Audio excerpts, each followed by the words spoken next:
Kinakabahan ako sa bill ng kuryente namin next month. Paano kasi ayaw kumalma ng makina ng aircon namin? Kurtina lang kasi yung harang ng kusina at sala. Kaya nagpagawa na nga ako ng glass partition. Sobrang lakas kasi talaga sa kuryente. Ito nga, negative 1,500 kami. So yan ang kinukuha namin sa Meralco. Kahit nga pala naka-solar kami, hindi na kami libre kapag may araw. Paano ba naman kasi dagdag kami ng dagdag ng gamit? Ang nasa isip kasi namin lagi, naka-solar naman kami kaya hindi naman siguro masyadong tataas ang bill.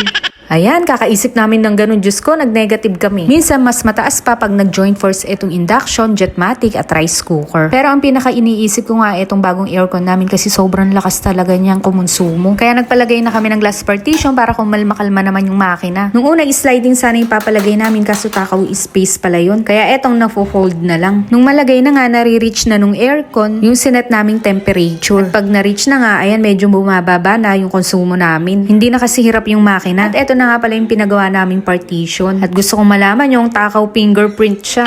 Lalo na pag may kasama kayong bata sa bahay. Sa salamin kasi humahawa.